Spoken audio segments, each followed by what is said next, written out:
Normandie pour la vie vous présente l'assiette normande. Bonjour et bienvenue dans l'assiette normande. Aujourd'hui nous sommes à Audrieux dans le Calvados, entre Caen et Bayeux, et je vais vous faire découvrir le château d'Audrieux.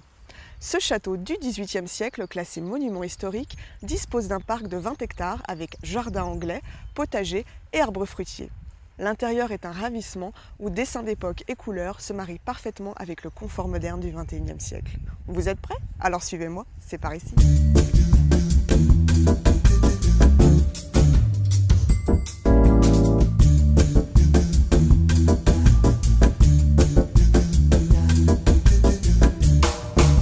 Monsieur Srougy, Olivier Barbarin, bonjour. Bonjour.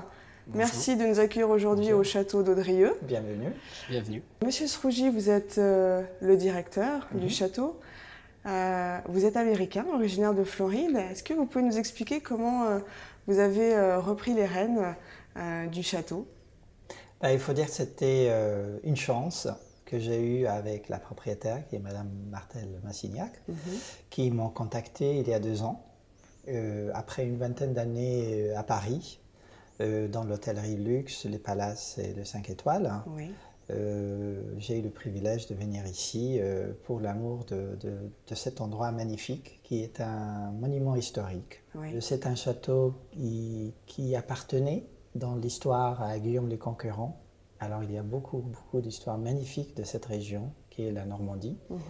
Aujourd'hui, nous avons 30 chambres, nous avons un restaurant gastronomique, un bar, et nous avons des salles de réunion comme la salle où nous sommes aujourd'hui.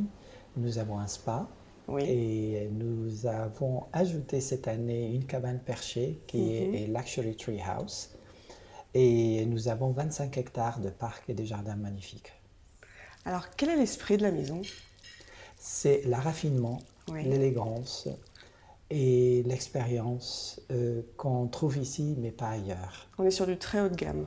Et tout à fait. On est devenu 5 étoiles cette année, après une rénovation totale depuis 2015. Et là, aujourd'hui, ce que je cherche pour mes clients, c'est une expérience qui est différente, sachant qu'ils vont vivre la vie d'un château du 18e qu'on ne peut pas vivre partout, avec beaucoup d'histoire. Tout en ayant le confort moderne. Tout ayant le confort. On a tout refait dans le style du 18e, avec tous les conforts du 21e siècle.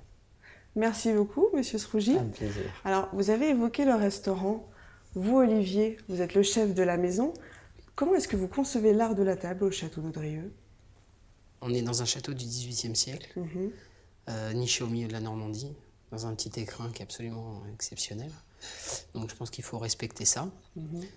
Et on essaye de faire une cuisine du XXIe siècle dans un château du XVIIIe, en respectant les codes de la grande cuisine bourgeoise. Alors j'ai entendu dire que vous aimiez beaucoup voyager. Est-ce que ça vous inspire justement dans votre manière de cuisiner? Ah oui, on tire des idées intéressantes d'aller voir ce qui se passe ailleurs. On n'est pas obligé de rester toujours en Normandie pour s'inspirer. Non, ça apprend à regarder différemment les choses. Ça apprend à voir les nouveaux produits, à connaître des nouvelles choses, des nouvelles méthodes de travail aussi. À mettre au goût du jour aussi, parfois. On est un gros catalogue de cuisine quand même en France, mais c'est bien de l'étoffer aussi quelquefois, en partant, en allant voir ailleurs ce qui se passe. Et alors, quels sont les produits que vous aimez cuisiner, vos produits phares par exemple? Au château d'Audrieux, à peu près, on utilise 80% de produits locaux, 80-90% de produits locaux. Donc on va utiliser le cochon de Bayeux, l'agneau des prés salés, les poissons de côte, les huîtres de la côte. Il y a des huîtres formidables en Normandie. On a un turbo au champagne qui revient assez régulièrement à la carte. Après, les légumes locaux, on a un potager, on utilise les produits de nos potagers. On utilise des produits de potager de producteurs qui sont à Vaux-sur-Aure, qui sont juste à côté de chez nous. Des fromages de chèvre de chez Xavier Gonnet, qui est à 20 km d'ici. Voilà, on a quand même la chance d'avoir des produits extraordinaires à portée de main, sans aller les chercher au bout du monde. Ça me donne très envie de préparer tous ces bons produits avec vous. Je vous suis? Ah, volontiers. On y va. On y va. Olivier, merci de nous accueillir. Avec plaisir. Alors, qu'est-ce qu'on va préparer comme recette aujourd'hui? Alors aujourd'hui, on va préparer un ceviche de lieu de Port-en-Bessin aux asperges du Pertuis. Et qu'est-ce qu'il nous faut comme ingrédient pour cette recette? Alors on va commencer par le lieu jaune, lieu jaune de Port-en-Bessin, les Ouais. asperges du Pertuis. Et après, on va rajouter quelques condiments pour épicer un peu la recette avec du gingembre, Oui, du fenouil, de l'échalote, oui. huile d'olive de la vallée des Baux-de-Provence. Ici, nous avons un poivre de Vosty-Périphérie, du sel, un peu de ciboulette, un peu de persil et un demi-jus de citron jaune. C'est parfait, on a tous nos ingrédients, on va pouvoir passer à la préparation. On y va. Alors Olivier, comment on procède pour cette recette? C'est très simple. On va mélanger tous les ingrédients ensemble au Oui. fur et à mesure, en commençant par le lieu jaune. D'accord, qu'on a coupé en, Alors on en a petits coupé dés. le lieu jaune en petits dés et Oui. je l'ai gardé au frais. D'accord, donc il est cru, hein. Ah, il est cru. Très D'accord. cru. Donc voilà, donc tu mets, tu vois, 2 cuillères de lieu jaune pour 2 asperges, c'est relativement suffisant. D'accord. Voilà. Avec ceci, on va mettre un petit peu de persil plat, D'accord. ciboulette ciselée. Oui. Voilà. Je vais prendre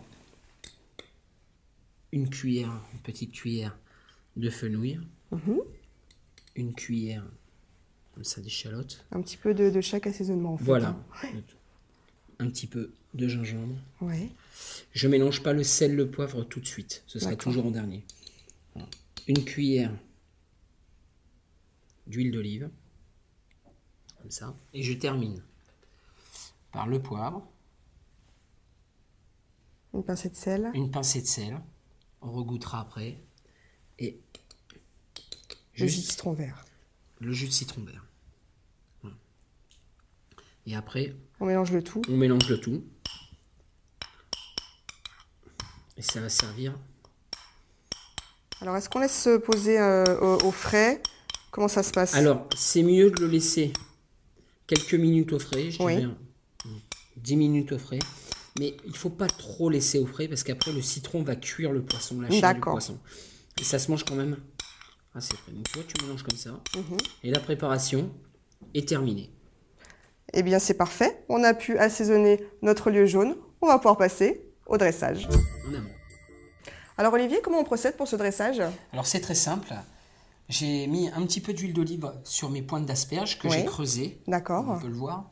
Et je vais farcir les asperges avec le ceviche de lieu jaune Qu'on a assaisonné. qu'on a assaisonné auparavant. D'accord. Voilà, avec les herbes et les condiments. Donc, Qui sont produites dans le sud, hein, vous m'avez dit? oui, elles sont produites dans le sud, au Pertuis. Au Pertuis, c'est un ami qui fait ça, qui fait ces asperges-là. J'ai travaillé 10 ans dans le sud de la France. J'ai gardé quelques contacts avec des fournisseurs. D'accord. Et ça, c'est un très bon copain à moi qui les fait. Il n'en fait pas pour beaucoup de monde. Il doit livrer quelques restaurateurs, une dizaine en France. Mais c'est des produits de qualité. C'est très belle qualité. Maintenant, on va prendre nos asperges, on va les poser dans l'assiette. D'accord. Voilà, délicatement. Voilà. On fait attention de ne pas perdre trop de poisson quand même. On en rajoute, vous voyez, juste un petit peu comme ça pour qu'elle soit bien farcie, qu'on ait le bon goût de poisson. Là, les asperges,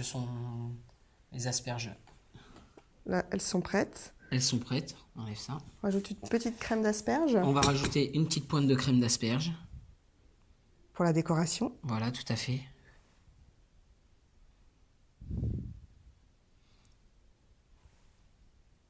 Et on aura terminé notre plat avec quelques herbes qu'on va disposer après. Pour la touche finale, quelques éléments de décoration. Voilà, tout à fait. Alors là, les petites pommes de terre, j'ai fait des petites pommes de terre que Maison. j'ai fait, voilà, comme des chips, maison, taillées en porte-pièce, c'est rond, pour pas que ce soit trop gros. D'accord. Ça donne un côté croustillant à notre plat. Voilà, tout à fait, parce que là, le plat est pas très croustillant, on n'a pas trop de croquant, donc ça permet d'ajouter une texture supplémentaire D'accord. sur le plat.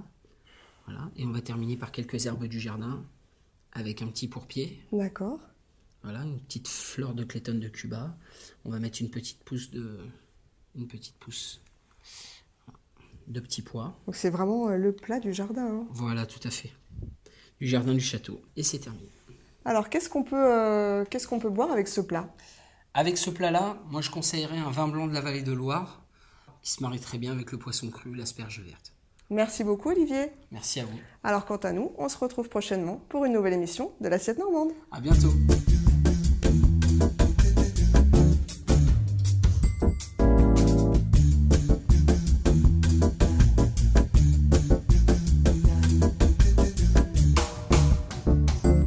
Normandie pour la vie vous a présenté l'Assiette Normande.